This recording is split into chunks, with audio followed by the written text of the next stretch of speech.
that why you're here?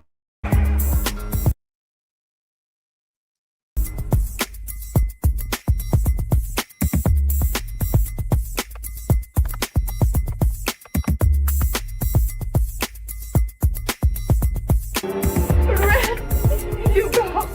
Where shall I go? What shall I do? Frankly, my dear, I don't give a damn.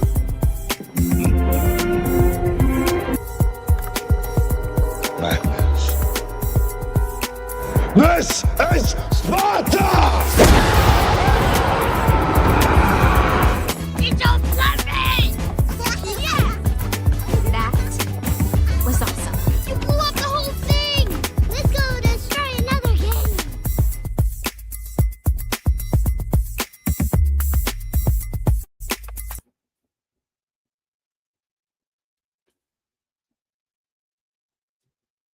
There we go.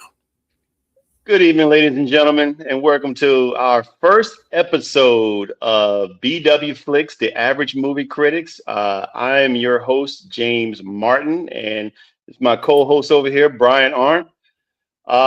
Yes, our first episode, man. This is exciting because we are here today. For people who are out there who love watching movies, we are here to critique movies for you. Not just movies, but older movies going all the way back, dating back to Nosferatu, silent movies, all the way up to Sinners, which we'll get into later. Look, I really enjoy movies. I like watching movies, but I also like talking about them too as well. So hey, we got Yenzo out here watching already. Cool. What's up, Robbie? What's going on, Robbie? So this will be a situation where we're going to be discussing movies. We're going to rate them. We want you to be inclusive of it. So please, if you enjoy this, just like, subscribe, and share with your friends. And I'll mention that again at the end of the show. Let's give a brief introduction to myself. My name is James Martin again. Again, that's Brian Arndt. And I've been watching movies since I was this high, and fell in love with them ever since. And I can watch my favorite movies over and over again. Yes, I'm glad, Yenza, man. Same here. Brian, why don't you tell the viewers a little bit about yourself and your love of movies, man? Yeah, I mean, movies have been something that's been instilled in me since I was in elementary school. I went to go see Oliver Twist when it came out. That tells you how old I am.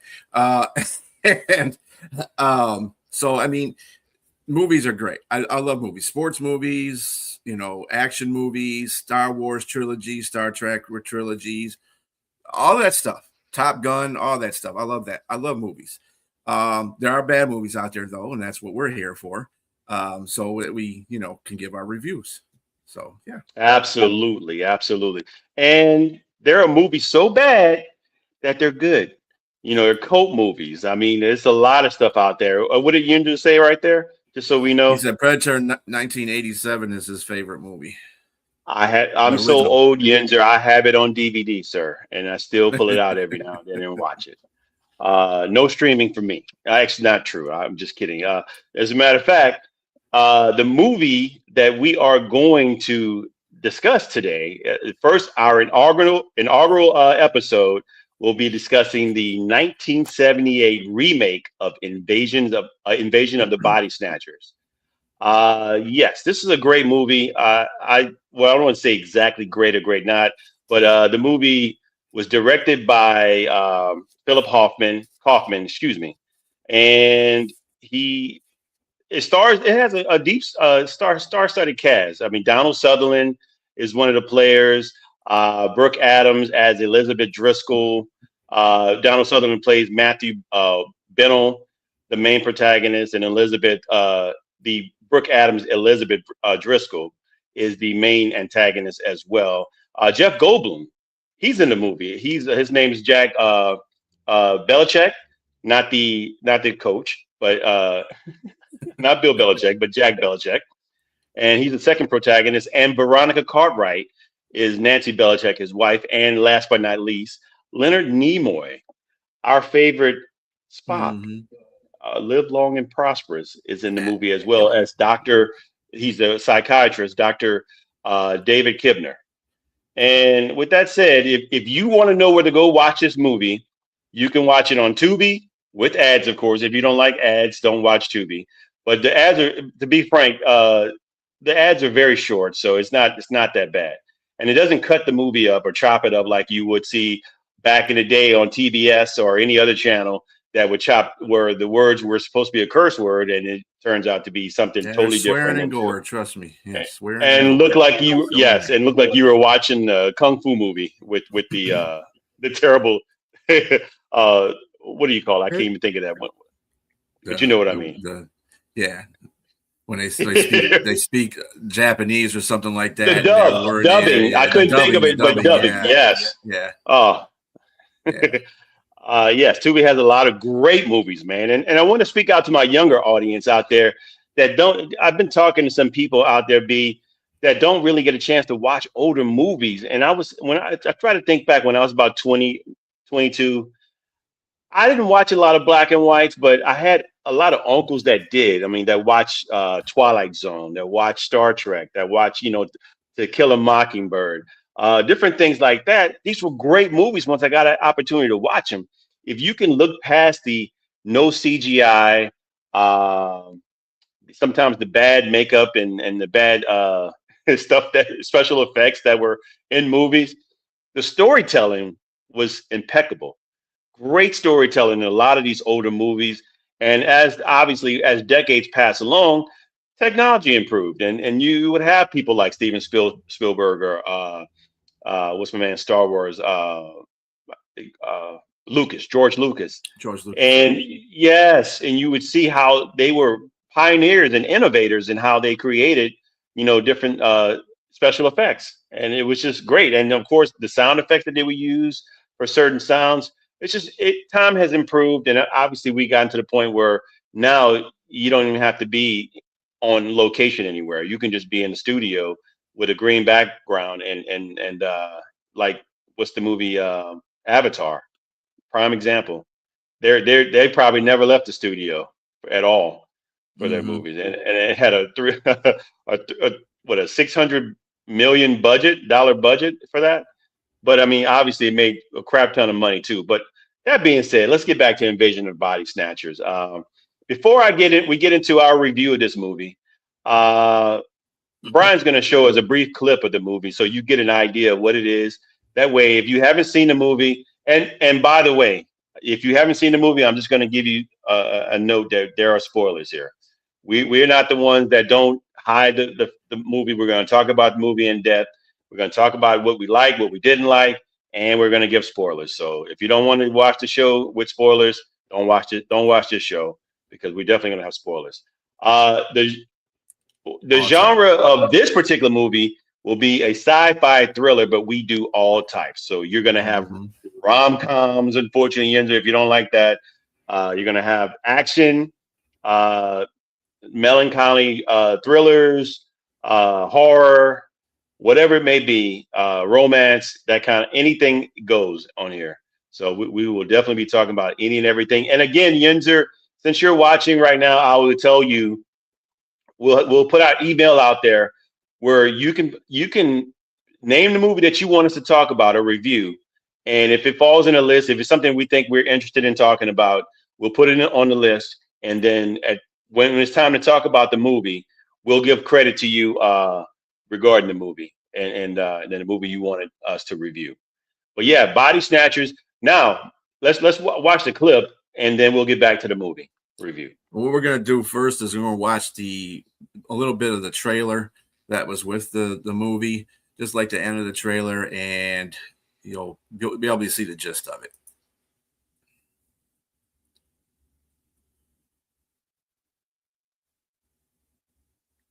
And here we go. Oh, come on now. Is it like that? Wait, okay, get a load of me. All right. What the heck is going on? Technical difficulties. That's what's going on.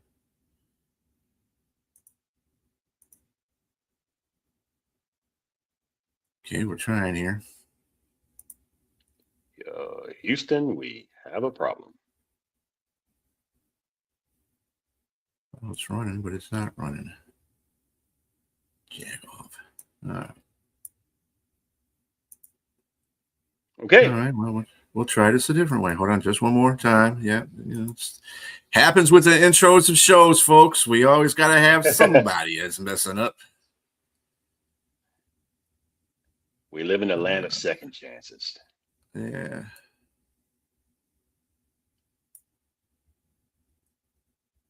Really? You're not gonna? You're just still not gonna do it, huh? Okay. All righty.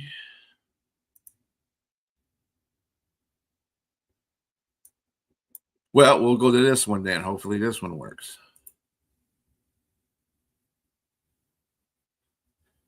Maybe that. There we go. You got something. Here we go. Lights, camera, action.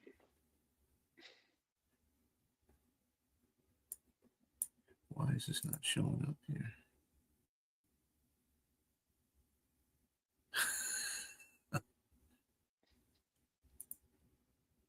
Yep, he is.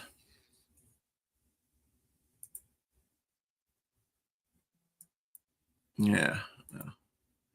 Just started out. Appreciate it. Thank you. Thank you. We'll be and able thank to you for your get more patience. tea. Yeah, because we're really having a hard time here with this video thing going on here. I don't know what's going on, why it's not working here. This is just not right. Okay. Well, let's just go into the thing and then I'll see what's going on with this movie thing here. We can bypass, yes, the video right now. But the one thing, let's see, 1 month until April. That's yes. Okay. So cool. So talking about Invasion of the Body Snatchers, this came out in 1978. Again, starring Donald Sutherland, Brooke Adams, Jeff Goldblum, Leonard Nimoy, Nancy Cartwright. So the movie starts off with it really goes into the movie, Bree, telling you exactly what's going on. It doesn't hide the fact of what you don't have to look for anything. It really just goes into the fact that, okay, we're at some barren planet. It gives you an idea that there's some translucent or transparent alien spores that are leaving their planet because they've exhausted all their resources and they're traveling through space. They drifting off into space and obviously touching bases with other planets and taking their resources. And of course, in line is Earth. Earth comes up and you see them into the Earth atmosphere through rain. And so when it's entering rain, it sort of the spores sort of what do you say? He said if nobody's dropping anything for it, he'll give us some cool things to ask. Cool, appreciate it. So with that said, oh sure, go ahead and ask the question. Okay. I'll keep talking. Let me see. When's your birthday, man? In April? I would think so. Yeah, I think that's when his yes. birthday is. Because he's got one more. And then we'll tell you happy birthday. Come back in April again. We're going to have this once a week. So when you come back in April, we'll send you a shout out just for being one of our first few viewers. With that being said, I'll continue talking about the movie here. Independence Day. All right. Cool. All right. Cool. Yeah. You can see when the 4th falls on. If it falls on a Tuesday, we can do that for and we'll have to do the review, maybe the 2 Independence Day movies, or Born on the 4th of July, or whatever it may be. We will definitely figure out a movie for you. Just come back and let us know, or hit us in the email as well. So with that being said, the movie, as they're going through space and they're entering the Earth's atmosphere, the translucent or transparent alien spores have dropped off into plant life, and they're becoming symbiotic with the plants. And unbeknownst to us, we don't know what's going on with this alien life until you start seeing people walking around and they're strange looking. They're not showing any type of emotion. And at the beginning of this movie, you see a teacher with children, and she's telling them to go pick plants. So that's kind of weird to me. Why is this lady telling these children to go pick plants and you know, grab the specific plant that they see. Right there, it didn't dawn on me that this teachers have what they have is control over children, seemingly. They have control over children. So you're teaching them, you have children are open, they're open-minded. You know, they're open to what you're doing or what you're saying. They're impressionable. That's the word I'm looking for. So she's impressing upon them to pick the plants. Unbeknownst to them, these plants are deadly. They're alien, deadly plants that people take into their homes and they spread like wildfire. And I want to say one thing about this part in the movie. There's a cameo, an uncredited cameo for anybody who's seen this movie but never really paid attention to it, and I didn't until recently. That Robert Duvall is sitting as a priest monitoring this teacher with the kids with a blank expression on his face, swinging on a children's swing, and it's creepy because it's just like you don't know what to think of that and what's going on with that. Why is he sitting there staring at the children and the teacher? And why does he have a blank stare? But he is one of the what they're called one of the pod people. And so the movie continues to go. It starts bringing about our protagonists. We start seeing who they are. Matthew Brennell. Matthew is a health inspector, and you kind of see the direction of the movie. You got people who understand, who have science backgrounds, and they understand plant life and they understand food and disease and everything else that goes on. And you have people who are of intellectually curious minds. We're talking about Jeff Goldblum and his wife Veronica. Veronica has a bed and a bath spa club, health club, and Jeff Goldblum is some sort of psychologist, I would imagine, and of course Dr. Leonard Nimoy is a psychiatrist, a well-renowned psychiatrist. But as the movie progresses, you start noticing weird things happen. You start noticing people are different. Their interactions with different people. We're talking about Brooke when she's at home with her husband. He's happy one day, wakes up in the morning. Next, she tells him she finds a plant, sets it right next to him. She wakes up. He's already out of the bed, and the jar is broken with the plant. And his whole expression is totally different from what it was. He was happy, exciting watching a basketball game of the Warriors. Next morning, he can care less about the Warriors. He's going to dump trash out in this weird garbage truck that's showing different things that it looks like some sort of plant-like stuff moss, that they're smashing moss in the trash can. And once he watches the trash can go off. He doesn't stare back. She sees him out the window. He doesn't even look back. He doesn't sense her at all. And it's just so weird, man. It's just, I mean, up to this far, what do you think about that? I mean, what's going on with that particular parts of the movie? Yeah, I mean, up to that part, everything seems to be working in line of the plants taking over the human beings one at a time. And it's really kind of funny you mentioned that too, because she's like a botanist, isn't she? I mean, she works in a health department. She's kind of like a botanist, so she does a lot of planting because she has that plant room off her room there, and then on top of that, she she works in the health department as well, and he's a scientist as too, right? Scientist. So I mean, it kind of it's kind of like they're picking their people that they want to get first, and then they're gonna, keep going on until they get everybody, which is the premise of the movie. But yeah, to that point, yeah, it was good up to that point. When we go on further, I'm gonna tell you the things that I was saying. Well, the movie keeps you interested. We can get into that later, Rune Bay. I would say I really like it. It's a crap ton of movies we can talk about, but and that are my favorite. But I would say this movie here particularly, it doesn't waste any time. Like I said, I mean, it goes like once they realize something's wrong, she lets her coworker work. Have a great night. She lets her coworker know that something's wrong with her husband, and she's not really sure what's going on with them, and it definitely it doesn't waste any time because as you start seeing their interaction with multiple people, that I mean, we're talking about Matthew goes to the cleaners to go drop his clothes off, and because he thinks she's being paranoid about her husband. You know, if he's not himself, that kind of thing. Maybe he's trying to be rational about it and say maybe this is what's going on with it. That's what's going on with it. Maybe you can talk to the psychiatrist friend. Thank you, appreciate you. Maybe the psychiatrist friend in regards to not trying to particularly see if she's crazy or not. And I hate to say that word, or see if she has any mental issues, but to see if he can rationalize why there's sudden changes in her husband or live-in boyfriend. I mean, I can be honest with you, I couldn't even tell which one is which because they left it kind of open, whether it was her husband or her live-in boyfriend.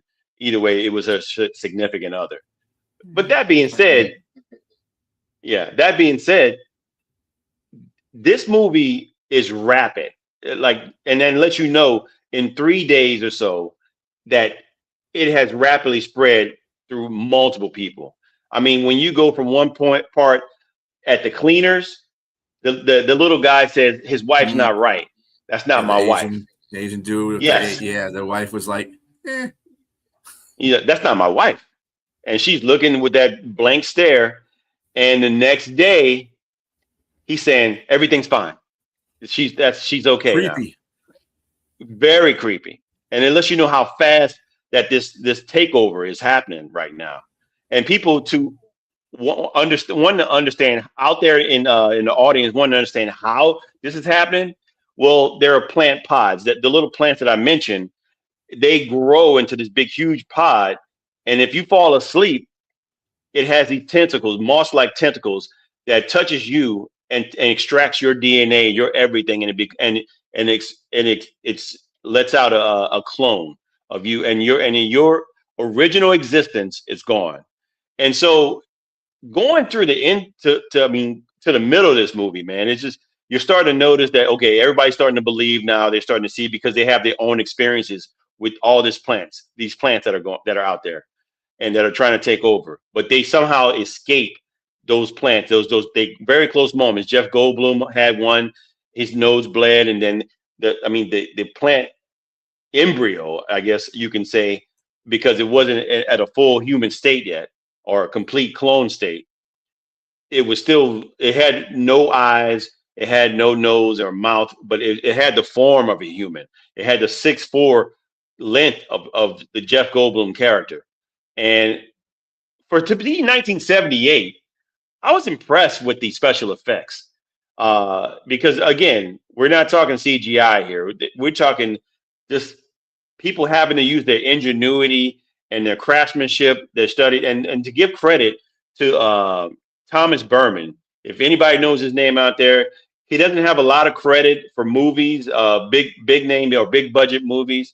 He did a lot of low budget movies, but the movies that he's done a fantastic job, and I have to give him credit on this movie as well, because the plants and the human forms, the clone, everything, what he did with the movie was incredible for what it was. Again, we're speaking 1978. For those of you who have not seen the movie, don't be surprised at what you're seeing, but give it an opportunity to watch. But with that being said, great up to this point.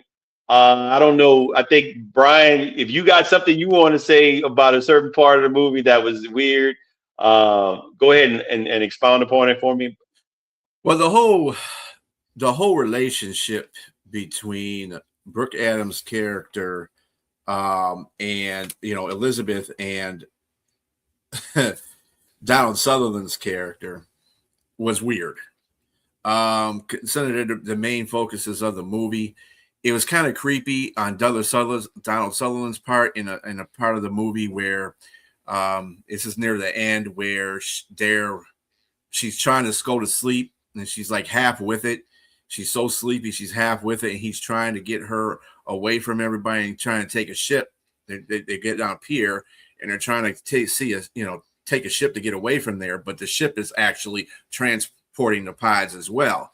So it's like they can't get away from everything. And by the time he comes back, she's changed into the pod character.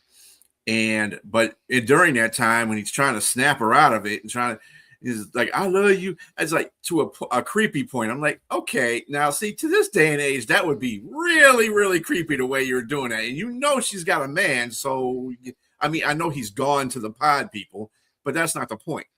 You're kind of creepy. Then she comes, but then you kind of look at the movie too. I'm just looking at it from the aspect of how people look at relationships now. And then she comes over to his apartment earlier in the movie, and it's just like all in front of him. I'm like, well, maybe she deserves some of this. I don't want to say she deserves it, but at the same time, I mean, she's all on him basically. And she's a co-worker. I think he's her boss, actually. No, I don't think so. I think they're in two different departments. But this is what look. Let me tell you what I got from that relationship. These two. So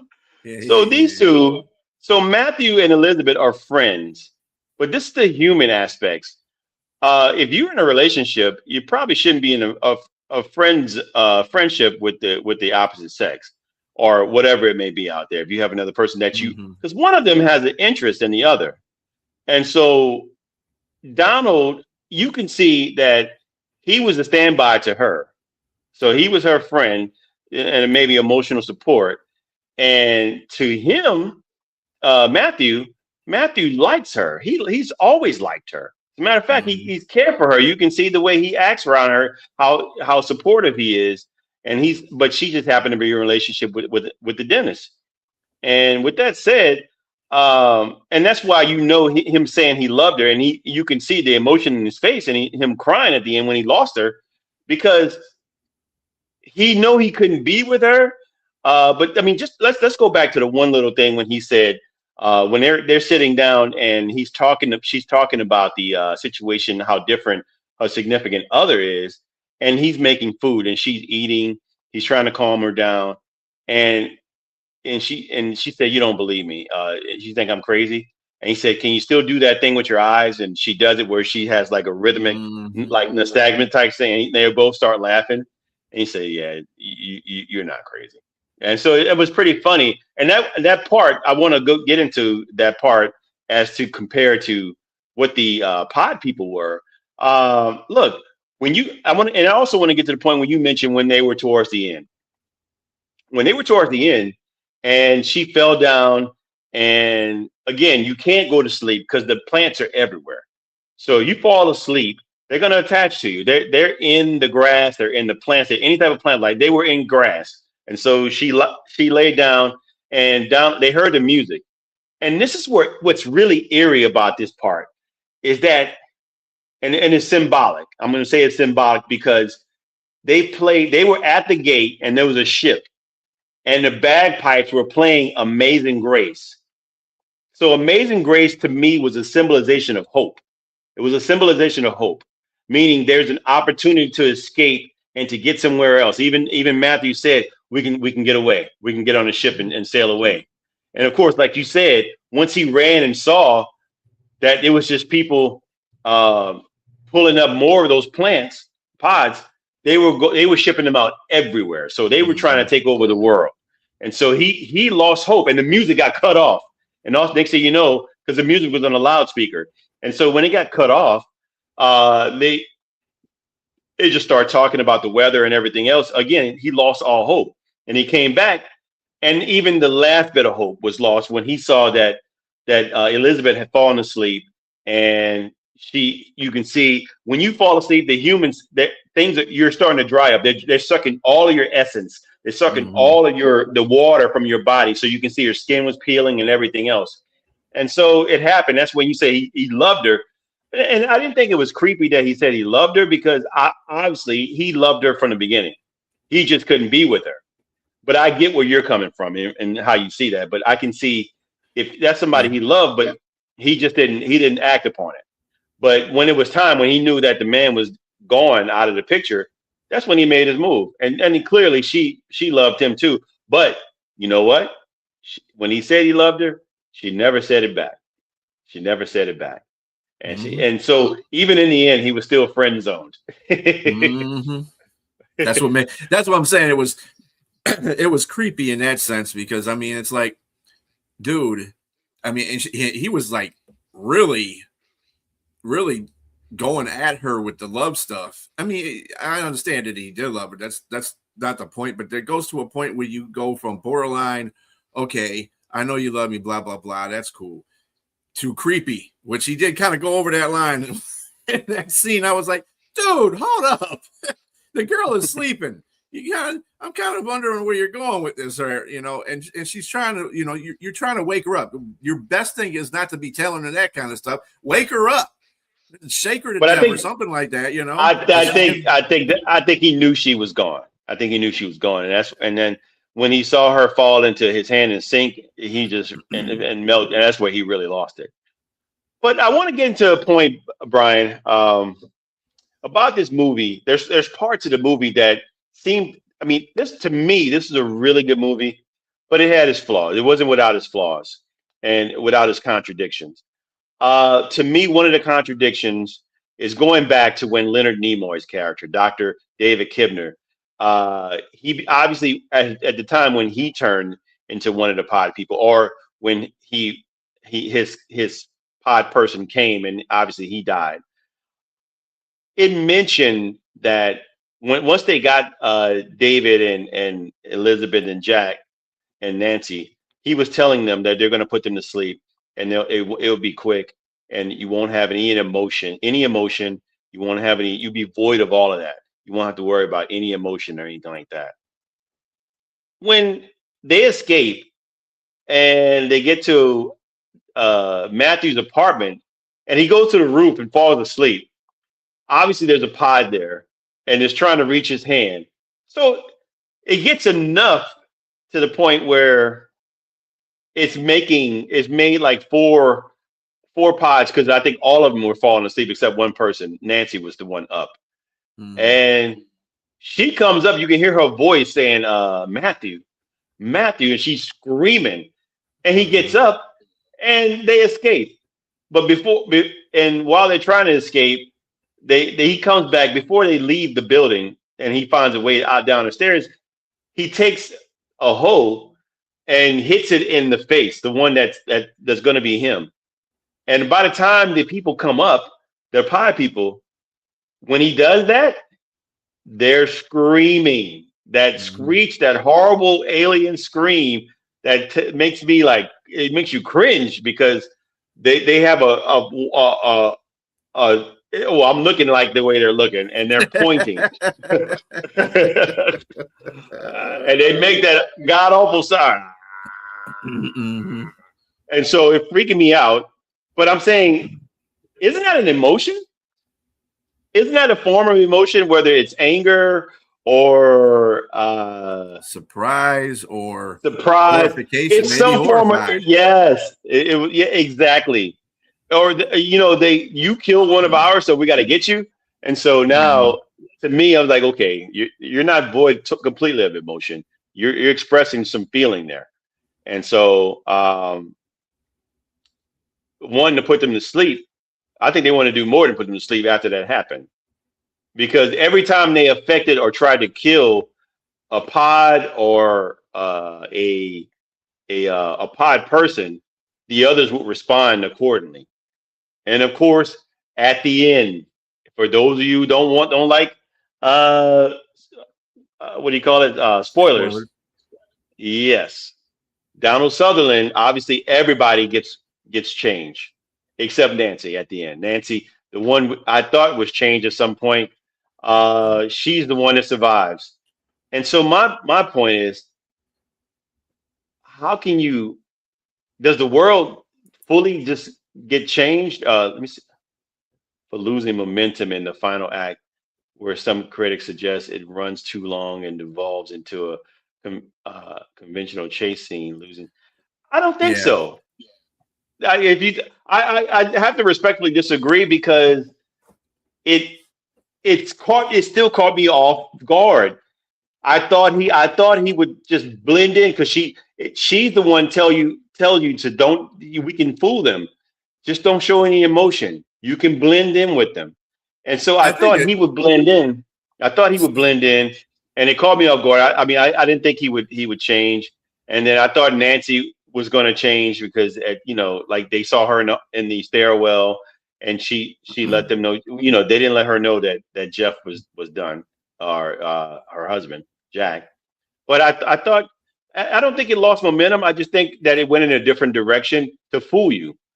Mhm. Now, Yeah. if you watch the movie, I like to know if you were fooled by Donald Sutherland's character at the end when he changed and he Right.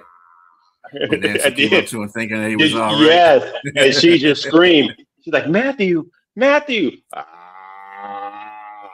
She So was that like, that yeah, really, no. and she just started screaming. When I Mhm. first saw this movie as a youngster, he caught me off guard. It totally caught me off guard. I didn't think he had changed, but I mean, what do you think, B? At the end, do you agree with Yeah, I Ginger and mean, they his made it like comments? he didn't cheat.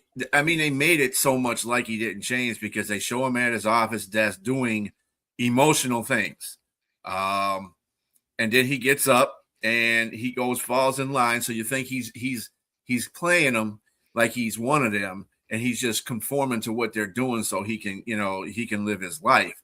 And as he goes out, and then Nancy comes away and she's sitting on it. Well, she was coming up, I think, she's a little park or something that was outside his job. She came up there and she's like, "Oh, Matthew, man," and he was like, and she was like, "Oh, hell no, you doing too? Oh man." So it's I like, think she so lost it. She you knew the you have she the knew the hope. end was there. I think the thing you have is hope that one person is still not changed. So that's where the movie goes off at. And it kind of gives you hope. Well, if one person can survive this whole situation through this part of the movie, there could be other people that are doing the same thing. But it's got to be hard. I mean, you figure about this. It's yeah. It was a long time since I had to rewatch it again too. It's got to be hard though, because think of this. I don't know how many days or weeks or even months that the pods had come to take over, and how long it took them to actually take over the populace of San Francisco. But it's like, how do you not sleep for that many days and still be coherent? You're on mute, James. I'm with you. I'm with you. This is where I was too. I was thinking regarding where is Nancy? Where has she been hanging at? And how is she not changed yet? Because at some point you're going to fall asleep. And I mean, even Elizabeth was taking. He told her, Elizabeth take 5 no-dos to not fall Mhm. asleep, and she still laid down and went to sleep. So Nancy must have been scared out of her mind to where she just wasn't going to go to sleep. Hell no, I'm not Maybe she going was to sleep. drinking coffee. Right. Yes, but I mean, she lost hope when she saw Matthew. She lost total hope. Yeah. Yeah, Yinzer. Look, it's a lot of movies that came way before me, and there's some great movies out there you Mhm. should check out. And if you stick with us on this show, man, we're gonna be going through a lot of movies on this show. And this is one of the great movies. I really loved it. Every time I revisit it, holds up. And we got a rating system. So I mean, I don't know, B, if you want to talk more about the movie, you want anything else you want to cover regarding Let me it? see if I can see if I can pull this up now. Uh, maybe not. It's just not giving me. This is just retarded. Anyway. uh Well, there is a part in the movie I want to say. Again, this we mentioned earlier that this is a remake. This is a remake Mhm. for the 1956 movie Body Snatchers. That was a great movie too. If anybody out there wants to check it out, please do. And it had a cameo. I mean, this movie had a cameo appearance, the 1978 version, with I believe was his name Kevin McCarthy. Is that his name? Yeah. Kevin McCarthy was in the older one, and he was the main protagonist, similar to what Donald Sutherland's character was. The car pulled up at the red light, and he hit the windshield, and he said, "They're coming! They're here! They're here! They're coming! Run!" and went off, and then of course the car hits him, and he dies. He only has a short part in the movie, but it was pretty cool to see him in the movie because he Yeah. played a great character. He played a great role in the original movie. And there was a movie in the '90s, I believe, so that was called Body Snatchers as well. It was another remake, and so that tells you how good the original story was and how good the movie was. Because when you think about it, I do want to say this: most times we think about aliens coming in. Aliens are not uh, spores, or they're not microbes or anything like that. They're They're in your usually face. some there is some xenomorph, some sort of animal. I mean, like humanoid type creature that comes in your face, like you said, and are going to rip you to shreds. But this one is so subtle, and that's what makes it more scary because you don't see it coming. You don't see it coming at all, and you don't see how fast and swift it comes. And the emotionless people, you catch up to them a little bit, but not to the degree to notice that something's different. But not they didn't do it fast enough to where they could know, because these people were manufacturing. They had large greenhouses where they was making producing these large pods and sending them off. Yeah, that it still is, sir. It still is, sir. Jeepers Creepers is another one that freaks me out a little Very, bit too. very. Those are some seriously scary movies, man, Mhm. and they hold up. Pumpkinhead definitely holds up. Yeah. Children of the Corn. There's a lot of movies out there that hold up, and like I said, we're gonna get into them at some point. And but again, Yinzer, anybody else that's still watching, uh, we can. Oh, with this movie, before we get into that point, with this movie, we want to give a shout out to one particular person. Myself will give a shout out to one of the actors or director or special effects person, and Brian will do the same. Uh, I'm gonna do. We got two here. I'm gonna give a shout out to Donald Sutherland and give a small bio to him. Rest in peace as well. And Brian is gonna give one to Brooke Brooke Adams. Adams. So both the protagonists that were in the movie. So I'll start with mine. Donald Sutherland was born in Canada, believe it or not. He was born in Canada in 1935, July 17, 1935. And of course, he passed away, unfortunately, not 2 years ago in June in Miami, Florida. But he went to Victoria University, Toronto, London Academy of Music and Dramatic Arts, and he had an illustrious career, 6 decades. That's a long time. I haven't even lived 6 decades, and this man had a whole career for 6 decades, and it was Mhm. it was grand. He was awarded one Emmy, one Golden Globe, and one honorary Oscar in his career.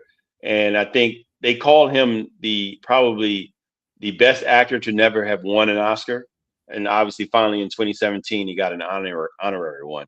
But I mean, his career started with some war movies, MASH, Dirty Dozen, Kelly's Heroes in the late '60s and early '70s, and then he did a few other movies like Clute, Don't Look Now, Animal House, which is funny as all outdoors.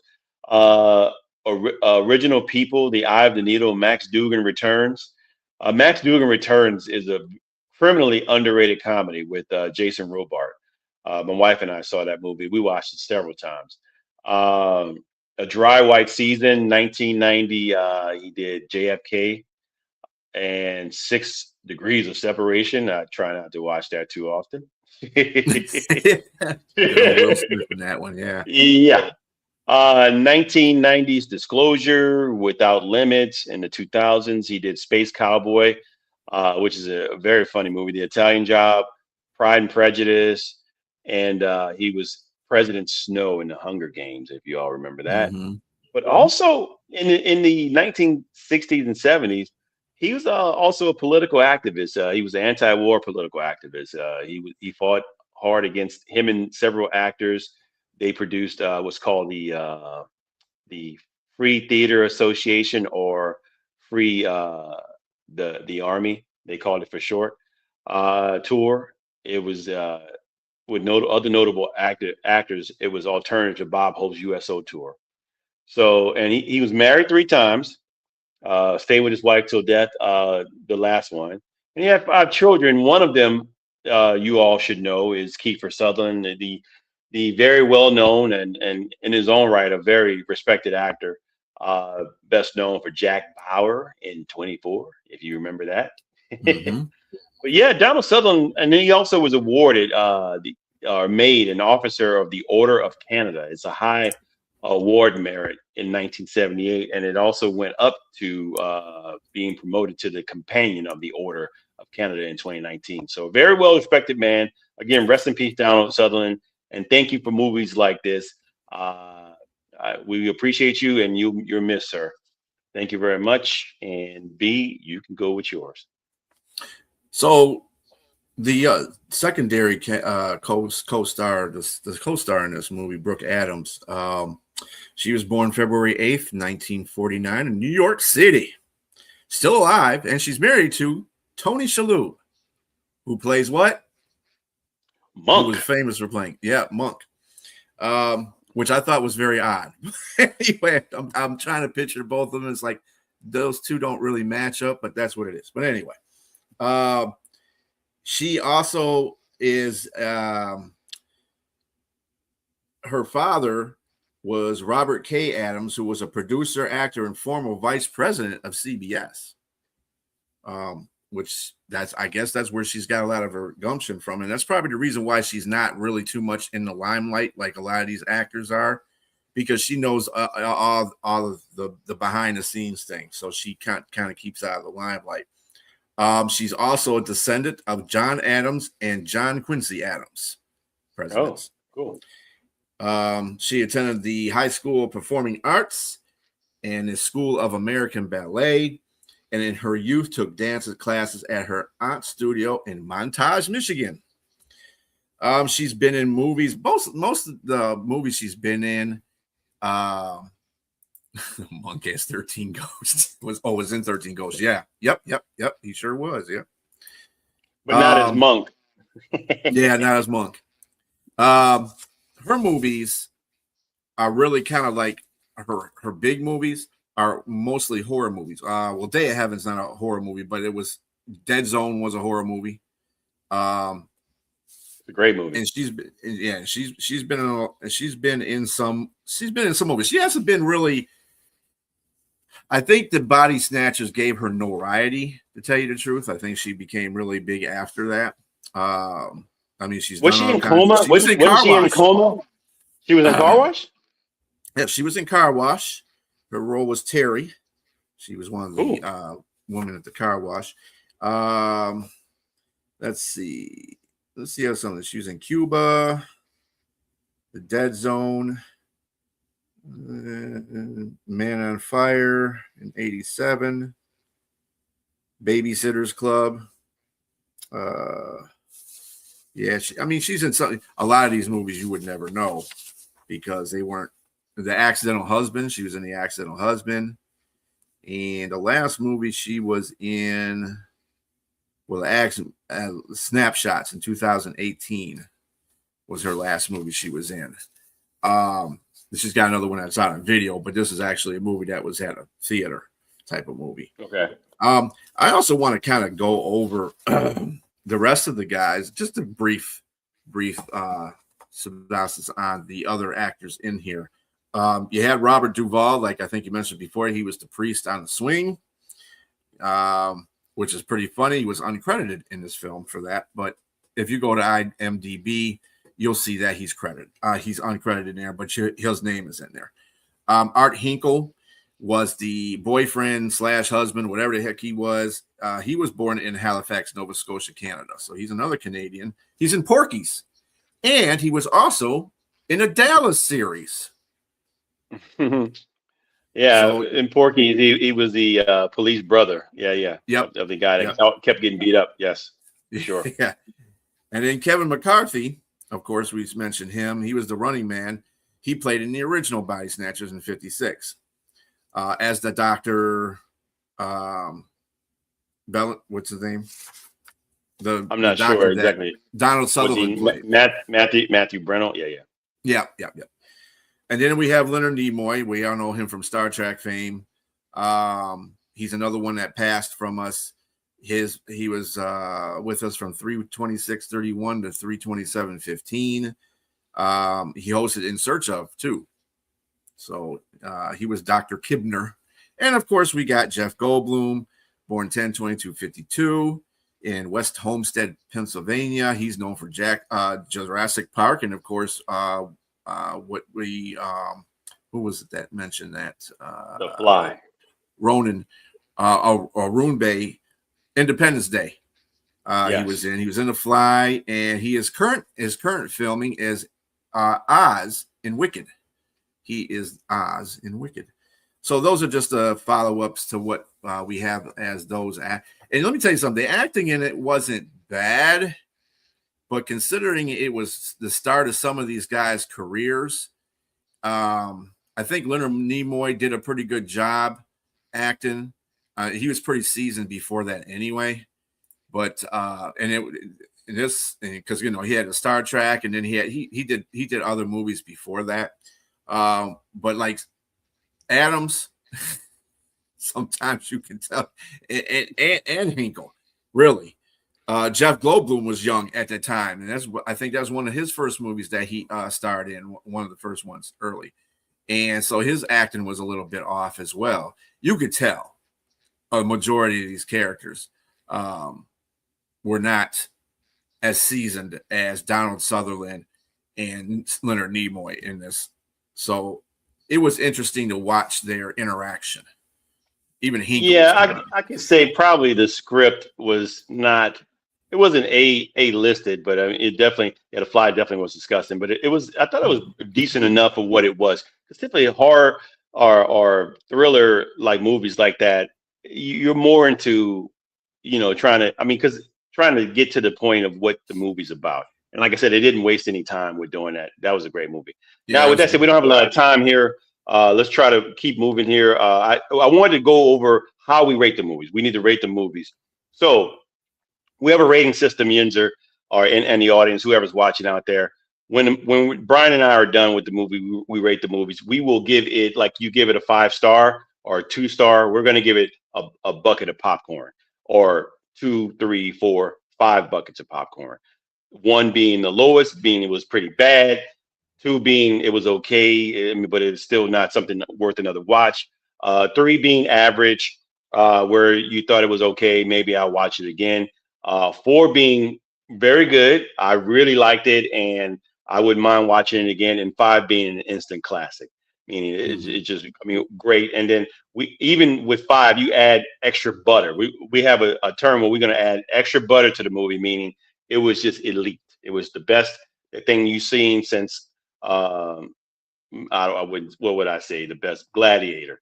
Maybe Gladiator being one of those movies where I would give Gladiator. I mean, I hate to even ruin that because we haven't even rated a movie yet, but I would give it 5 buckets of popcorn with extra butter. But this movie here, I'm going to give it 4 buckets of popcorn. I thought it was really good, and it still holds up for what it was. 1978. It's an older movie, considering the production, and there's no CGI, no internet, and it made like 25 million worldwide on a very low budget of 350,000, I believe, something like that. So it was incredible at the time, and like I said, it still holds up. I like the direction in the movie. I like the special effects for what it was, and the acting was I thought was slightly above average, but I give it 4 buckets of popcorn. All right. Well, I'm gonna give it. I think it was average, an average movie. I gave it 3 buckets. It was creepy in more ways than one, but it was visually effective. Put it that way. You didn't know who was who. In fact, there's a time when Leonard Nimoy, leaves the situation, and he goes to the car with the party of the people that are already pod people. And then that's when he's actually a pod person. It's like, oh, damn, he's actually a pod person. And it's kind of weird. And you think that he tries to give you subtle hints about that. The fact that he tries to thwart the whole situation with the missing girlfriend when they go to her apartment, and where Matthew finds that there was a pod there that would look just like her, and she was getting sucked into that pod and by laying in a bed. And when he goes there, all that stuff's cleaned up. Of course, she's gone because he came in there and took her away, but the pod is gone.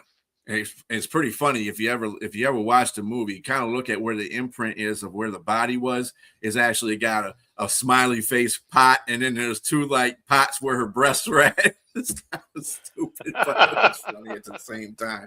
You really got to look at his body print. So and that's when the Leonard Nimoy decided to say, "Hey, you're just thinking all this. You're schizoid. I don't know what's going on with you."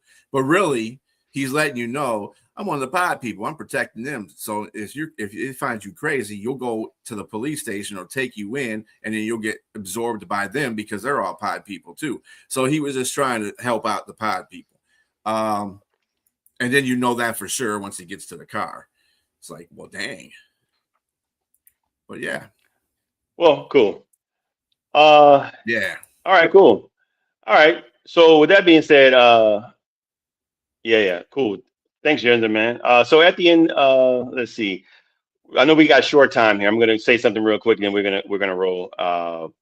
So we just ask that you again participate if you want to participate. Do you have the you got the yeah, it's banner? on the top there, a banner there. Okay, on the top, you see up there. Please email us at bwflix2026@gmail.com. Or any questions, movies, want us to absolutely review. What we're going to probably do, I think the premises of this show, we're going to try to do 2 movies if we can. And maybe if you guys send in enough requests, one will be a movie we pick, and then the other one will be the movie you guys pick. So just participate. It'd be great. I mean, we want to hear people. This is new. It's a startup. So, bear with our technical difficulties at this point. That probably won't happen next weekend. I mean, and probably it's not going to happen next weekend because, I'm not having that this weekend. No, not happening, buddy. And finally, we ask that I'm going to repeat again that if you like this show, if it was good for you, please like, share, and subscribe. We thank you. We appreciate your support. We want to give you good content again, but just put it out there so that we can build and build a great product for you guys out there. But thank you for watching. And oh yes, I got to send a shout out to next week before we do that. The next movie that we're going to review, because it's Oscar week. And that being said, this movie is nominated for 16 Oscars. I think the most in Oscar history is Sinners. Came out in 2025, and be sure to tune in because we're going to talk in depth about that movie prior to Oscars, and we may have another movie. If you guys send us one soon this week, we'll try to do another one secondary. But I think it may take up more time than anything. But thank you for watching, and we will see you next episode. Peace.